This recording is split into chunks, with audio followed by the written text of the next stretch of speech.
아멘. 서정훈 형제님 힘차게 봉독해 주셔서 감사합니다. 2020년이 이제 며칠 남지 않았습니다. 올해가 어떻게 지나갔는지 사실 잘 모르겠습니다. 누군가 말한 것처럼 정말 마스크 쓰다가 한 해가 다 지나가 버린 것 같습니다.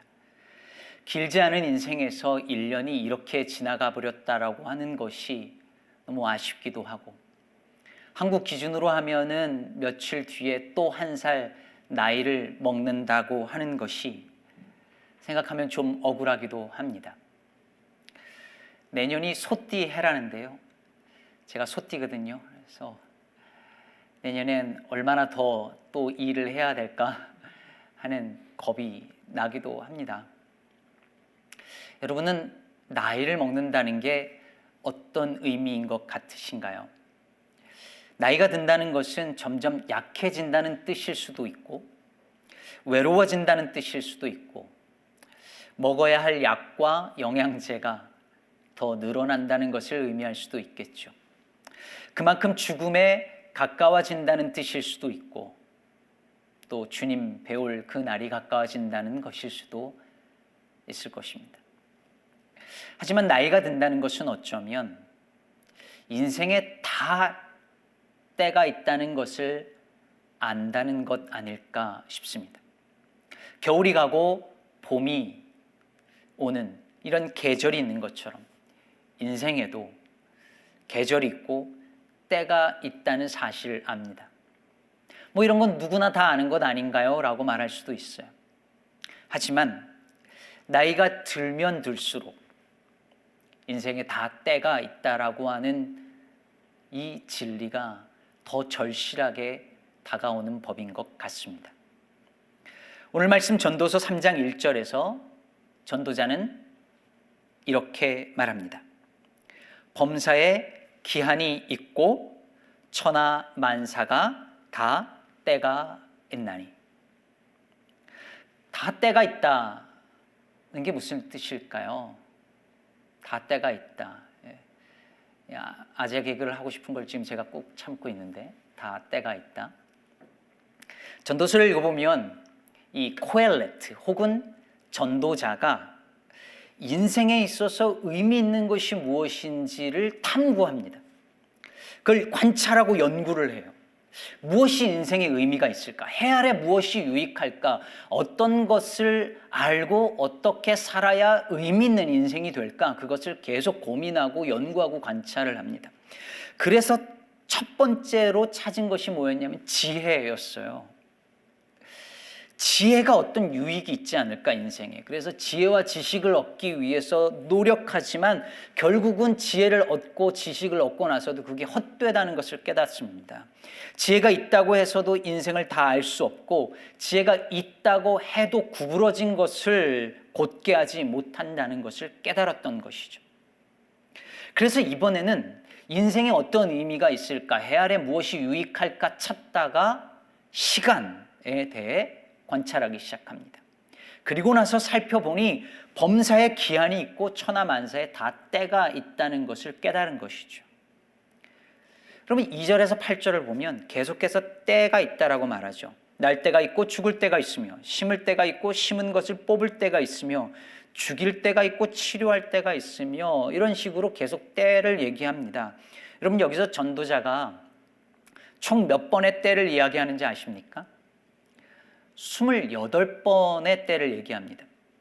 근데 이것을 계속 짝을 지어서 말하기 때문에 짝으로 계산하면 14개입니다. 근데 여러분, 유대인들에게 14라는 수는 10이라는 완전수와 4라는 완전수가 합쳐진 숫자예요. 특히 4는 동서남북을 가리키는 단어입니다. 그러니까 지금 이 전도자가 말하는 14쌍의 때라고 하는 것은 뭐냐면, 인간이 이 세상에서 경험할 수 있는 모든 때를 말하는 것이죠.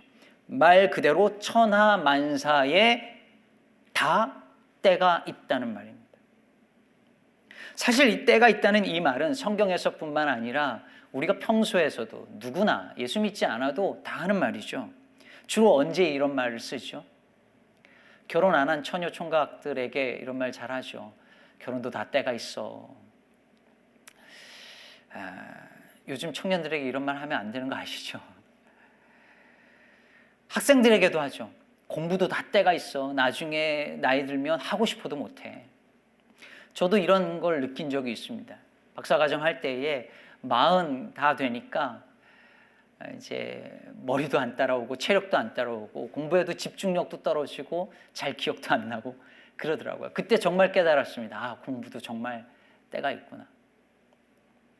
인생에 이렇게 때가 있다는 것을 깨달으면 깨달을수록 우리는 인생의 때를 아는 지혜가 얼마나 중요한지를 또한 깨닫습니다. 공부할 때와 그 공부할 것을 쓸 때를 아는 지혜, 심을 때와 거둘 때를 아는 지혜, 시작할 때와 마칠 때, 올라갈 때와 내려올 때를 아는 지혜가 참으로 절실합니다. 어떤 꼬마 아이가 쓴 일기를 인터넷에서 보았습니다. 이렇게 적었더라고요. 할아버지가 어제 치매 걸리지 않는 법이라는 책을 사 오셨다. 오늘 또 사 오셨다. 치매 걸리지 않는 법이라는 책을 읽어야 할 때는 치매 걸리기 전이겠죠. 이미 걸린 다음에 읽은들 무슨 소용이 있겠습니까? 때를 안다는 건 이렇게 중요한 일입니다. 여러분, 예수님은 요한복음에서 계속해서 이 때를 얘기하는데요. 아직 내 때가 이르지 않았다라고 몇 번이나 말씀하세요. 그리고 마침내 그 때가 이르렀을 때 십자가를 지십니다. 오늘날 한국교회의 불행은 정말 젊을 때 헌신적으로 교회를 섬기고 한국교회에 큰 영향을 끼친 어른들이 내려와야 할 때를 알지 못하고 머뭇거리다가 추한 모습을 너무 많이 보였다는 데 있습니다. 모세처럼 느보산으로 갔더라면 끝까지 존경받을 수 있었을 텐데 말입니다. 내려올 때를 알고 내려가는 것이 지혜입니다. 그래서 저는 늘 그런 마음을 갖고 또 기도합니다. 하나님, 머물러야 할 때와 떠날 때를 알게 해주십시오. 머물러야 할 때 떠나는 무책임한 자가 되지 않게 하시고 떠나야 할 때 머무르는 추한 자가 되지 않게 해주십시오. 도종환 시인의 단풍 드는 날이라는 시에 이런 구절이 나와요. 버려야 할 것이 무엇인지를 아는 순간부터 나무는 가장 아름답게 불탄다. 제 삶의 이유였던 것, 제 몸의 전부였던 것, 아낌없이 버리기로 결심하면서 나무는 생의 절정에 선다. 내 삶의 모든 것이었던, 내 삶의 이유였던 것을 아낌없이 버릴 때 인생의 절정에 선답니다. 이렇게 인생의 때를 알고 이렇게 아름답게 불타는 인생이 될 수 있다면 얼마나 근사할까요? 그런데 여러분, 인생에 이렇게 다 때가 있고 그 때를 아는 지혜가 있어야 한다는 이런 말들을 들을 때 여러분 어떤 마음이 드시나요? 내 인생을 돌아볼 때 혹시 후회되지 않으시나요? 우리가 지난 한 해를 돌아보고 내 인생을 돌아볼 때에 흔히 후회스러워하는 그 지점이 어디냐면 내가 그때 왜 그랬을까? 왜 그때를 그렇게 보냈을까? 왜 그때 그런 선택을 했을까라고 하는 것 아닌가요? 다 때를 알지 못한 후회입니다. 그때 내가 조금만 더 지혜로웠더라면, 내가 그때 조금만 더 견뎠더라면, 내가 그때 때를 아는 지혜가 있었더라면 하면서 아쉬워합니다. 후회합니다. 자책합니다. 자신을 원망합니다. 그렇다면 여러분, 오늘 본문에서 전도자는 그렇게 때를 제대로 간파하지 못했던 이들을 질책하고 있는 것일까요? 아, 그래, 맞아. 그때 회사를 더 다녔어야 되는데, 그때 학교를 계속 다녔어야 하는데 내가 어리석었어 라고 이 본문을 읽으면서 자책하게 하는 것일까요? 여러분, 그렇지 않습니다. 여러분, 오늘 본문 말씀에서 다 때가 있다는 이 말씀은요, 정확한 때가 언제인지 내 인생에서 정확한 그 타이밍을 간파하고 거기에 맞게 행동하라는 말씀이 아닙니다. 때를 아는 지혜를 가지고 적합한 때에 적합한 일을 하라고 우리에게 권면하는 게 아니에요. 만일 그렇게 생각한다면 오늘 본문에서 이해할 수 없는 구절들이 많습니다. 죽일 때가 있고 치료할 때가 있다면, 아, 지금은 내가 죽여야 할 때이구나 하고 누군가를 죽여야 한다는 말일까요? 사랑할 때가 있고 미워할 때가 있으면 지금은 미워할 때라면서 누군가를 미워하란 말인가요? 전쟁할 때가 있다니까 이 본문이 전쟁을 정당화할 수 있는 본문인가요? 그렇지 않습니다. 오늘 전도자가 범사에 기한이 있고 천하만사가 다 때가 있다라고 할 때 그 의미는 정확한 때를 알고 그 때에 딱 맞는 행동을 해야만 한다는 말씀이 아니라 오히려 우리는 그 때를 알 수 없다는 말입니다.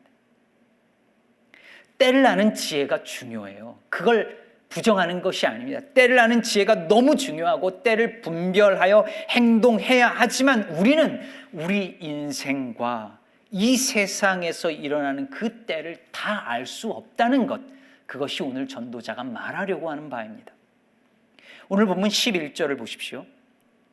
하나님이 모든 것을 지으시되 때를 따라 아름답게 하셨고, 그러니까 이 세상의 모든 일들이 하나님께서 정하신 그때에 아름답게 이루어진다는 말이죠. 여러분, 여기서 아름답게라고 말할 때 이 말은 그냥 beautiful 하다는 말이 아니라 가장 적합하게, 가장 perfect하게 하신다는 말이에요. 사람의 인생과 이 우주 만물이 그냥 우연히 돌아가는 것 같지만 실은 하나님께서 정하신 때에 가장 아름답고 적합하게 완전하게 그 모습으로 이루어진다라고 하는 뜻입니다. 그리고 11절에서 전도자가 이어서 이렇게 말합니다. 또 사람들에게는 영원을 사모하는 마음을 주셨느니라. 그러나 하나님이 하시는 일의 시종을 사람으로 측량할 수 없게 하셨도다. 하나님이 하시는 일의 시종을, 즉 그 처음과 끝을, 그 때를 사람들은 알 수 없다는 말입니다. 언제가 날 때이고 언제가 죽을 때인지 인간은 알지 못합니다. 하나님께서 언제 죽일 때, 즉 생명을 거두어 가실 때 그것을 정하시고 언제 치료하실 때를 정하시는지 인간은 모릅니다. 왜 이 땅에 전쟁할 때가 있고 평화할 때가 있는지, 언제 전쟁이 시작하고 평화가 찾아오는지 인간은 그 때를 다 알지 못합니다. 그런데 사랑하는 성도 여러분, 우리가 아는 것이 딱 한 가지 있는데 그것은 하나님께서 그 모든 때를 따라 우리의 인생과 이 세상의 모든 것을 온전하게 만드신다는 사실입니다.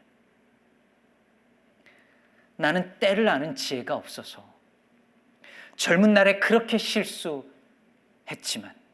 잘못된 선택들을 수도 없이 했지만, 그래서 그것이 너무너무 후회스럽고 잘못 산 것처럼 내 인생을 돌아볼 때에 너무 잘못 살은 것 같아서 통탄스러울 때가 너무 많지만, 하나님은 때를 따라 내 인생을 가장 하나님 보시기에 선한 길로 인도해 주셨고 지금도 그렇게 하시고 앞으로도 그렇게 하실 것이라는 사실입니다. 작년 이맘때 우리는 2020년도에 어떤 일이 일어날지 전혀 예상하지 못했었습니다. 온 세상 사람들이 다 마스크를 쓰고 서로 악수조차 하지 못하는 때가 오리라는 것을 누구도 상상하지 못했습니다. 주일 예배는 물론 부활절과 추수감사절과 성탄주일마저 예배당에 모이지 못하는 때가 오리라고는 우리가 알지 못했습니다. 우리는 내년에 어떤 일이 일어날지도 알지 못합니다. 그러나 우리가 아는 것 한 가지는 다 하나님의 때가 있다는 것입니다. 마스크를 쓸 때가 있고 마스크를 벗을 때가 있습니다. 그리고 하나님께서 그 때를 따라 모든 것을 아름답게 온전하게 만드실 것을 우리는 알고 믿습니다. 여러분, 이것을 알면 일의 시종을 알지 못해도, 측량하지 못해도 두렵지 않습니다. 때를 아는 지혜가 필요하지만 혹 놓친다고 해도, 혹 모른다고 해도 염려하지 않습니다. 죽을 때가 오는 것, 떠날 때, 슬퍼할 때, 버릴 때가 오는 것이 그렇게 무섭지 않습니다. 하나님께서 가장 선하신 때에 그 일을 이루실 것을 믿기 때문입니다. 그래서 오늘 전도자는 12절 13절에서 이렇게 말합니다. 사람들이 사는 동안에 기뻐하며 선을 행하는 것보다 더 나은 것이 없는 줄을 내가 알았고, 사람마다 먹고 마시는 것과 수고함으로 낙을 누리는 그것이 하나님의 선물인 줄도 또한 알았도다. 너무 제가 좋아하는 구절이고요. 내년도에 이 구절 더 이렇게 묵상했으면 좋겠다 생각이 드는 구절이에요. 범사에 기한이 있습니다. 정해진 때가 있어요. 태어날 때가 있으면 죽을 때가 있습니다. 이 땅에서 영원히 사는 게 아니죠. 그런데 언제 떠날지를 우리는 알지 못해요. 그렇기 때문에 언제 떠나는지 알지 못하기 때문에, 그게 인간의 한계이기 때문에 전도자는 그 한계를 받아들이고 이 땅에 사는 동안에 순간순간마다 기뻐하며 선을 행하면서 사는 것보다 더 좋은 일이 없다라고 말하고 있습니다. 지금 살아있는 이 순간의 소중함을 알고 먹고 마시는 일과 그리고 수고하며 땀 흘려 일하면서 즐거움을 누리는 것이 하나님의 선물이라는 것을 알아야 한다는 말입니다. 대화할 때마다 맨날 자기 옛날 얘기를 하는 분들이 계시죠. 특히 노인분들이 그렇습니다. 내가 왕년에 말이지, 내가 한국에 있을 때 말이야, 내가 미국 처음 왔을 때 말이지, 이렇게 옛날 얘기하기를 좋아하는 분들이 계세요. 왜 여러분 옛날에 과거에 좋았던 시절 혹은 과거의 무용담을 늘어놓는 걸까요? 지금 이때, 지금 이 순간을 즐거워하지 못하고 지금 이때의 이 소중한 의미를 깨닫지 못하고 살기 때문 아닐까요? 나이 들고 늙어가는 지금의 이때의 소중함을 깨닫지 못하기 때문인 것 같습니다. 소설 은교라고 하는 작품에 보면 이런 대사가 나옵니다. 너희 젊음이 너희 노력으로 얻은 상이 아니듯 내 늙음도 내 잘못으로 받은 벌이 아니다. 여러분, 늙음은 벌이 아니죠. 아니, 오늘 전도자는 사는 동안 기뻐하며 선을 행하며 먹고 마시면서 일하면서 그 가운데 즐거움을 찾으면서 나이 들어가는 것, 그것이 하나님의 선물이라고 말하고 있습니다. 나이 듦도 늙음도 하나님의 선물이 될 수 있다는 것이죠. 인생의 모든 일에 기한이 있어요. 다 때가 있습니다. 그러나 우리는 그 때를 알지 못합니다. 그러므로 사랑하는 여러분, 지금 이 순간, 지금 살아 숨쉬고 있는 이 때를 소중하게 여기고 감사하게 여기며, 비록 힘들어도 그 안에서 기쁨을 찾고 선한 일을 하면서 살 때에 때를 따라 모든 것을 아름답게 온전하게 하시는 하나님을 경외하면서 그렇게 사는 것만이 참으로 의미 있는 인생이 되는 것입니다.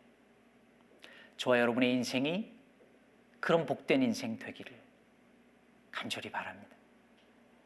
한 가지 이야기를 소개하고 말씀을 정리하겠습니다. 톤톤 와일더가 지은 Our Town이라는 희곡에 보면요, 뉴햄프셔에 사는 에밀리라고 하는 주인공 여성이 나옵니다. 이 에밀리가 이 조지라고 하는 사람과 사랑에 빠져서 결혼하는데 아이를 낳다가 그만 죽고 맙니다.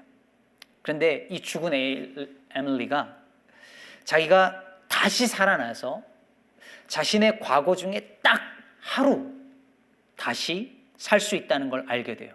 그래서 에밀리가 자신의 12번째 생일날로 돌아가기로 합니다. 그래서 돌아가서 보니까 가족들이 생일 케이크를 만들고 막 포장을 하면서 막 분주하게 움직이는 모습이 보여요. 그런데 가족들이 한 집에 살면서 막 바쁘게 움직이지만 서로를 쳐다보지 않는 거예요. 그걸 보던 에밀리가 너무 안타까워서 소리를 칩니다. 엄마, 1분만 나를 좀 봐요. 정말로 보는 것처럼요. 우리가 다 함께 있는 것도 이제 한순간뿐이에요. 엄마, 우리의 행복도 순간뿐이라고요. 서로 좀 쳐다봐요. 에밀리가 그렇게 하루를 보내고 다시 묘지로 돌아오는데 올겐 연주자였고 술 주정뱅이였던 사이먼 스팀슨이라는 사람이 에밀리에게 그렇게 말합니다. 자, 이제 알겠지. 이제 알겠지. 살아있다는 건 그런 거야. 무지의 구름 속을 다니는 거야. 100만 년이나 살 것처럼 시간을 소비하고 낭비하는 거라고. 사랑하는 성도 여러분, 많은 사람들이 마치 100만 년이나 살 수 있는 것처럼 시간을 소비하며 살아갑니다. 내일의 행복을 위해서 오늘을 포기하며 삽니다. 그러나 범사에 기한이 있습니다. 다 때가 있습니다.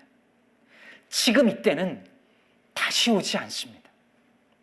그러므로 이 때를 사는 동안 기뻐하며 사랑하며 인생을 즐거워하며 선을 행하며 사시기를 바랍니다. 여러분, 주님을 위해 일하는 것도 다 때가 있습니다. 이 때가 지나면 하고 싶어도 할 수 없는 때가 옵니다. 다른 때가 아니라 지금이 바로 주님의 명령에 순종해야 할 때입니다. 내년도 저희 교회 표어가 일상에 임하는 하나님 나라입니다. 내년에는 우리가 사소하게 하찮게 여기는 먹고 마시고 일하는 일상의 다양한 일들 속에서 그 가치와 그 기쁨을 발견할 수 있는 한 해가 되었으면 좋겠습니다. 그리고 그 모든 것이 하나님의 선물임을 새롭게 깨닫는 한 해가 되었으면 좋겠습니다. 사랑하는 여러분, 한 해를 시작할 때가 있고 한 해를 끝날 때가 있습니다. 인생을 시작할 때가 있고 인생을 마무리할 때가 있습니다. 그 시작과 끝이 있음을 알고 때를 따라 모든 것을 아름답게 하시는 주님을 신뢰하면서 헛된 것에 마음을 두지 말고, 이 짧은 인생에 헛된 것에 마음을 두지 말고 영원한 것에 가치를 두면서 매일매일의 일상을 소중하게 살아내는 저와 여러분 되시기를 시간의 주인 되신 우리 주 예수 그리스도의 이름으로 축복합니다.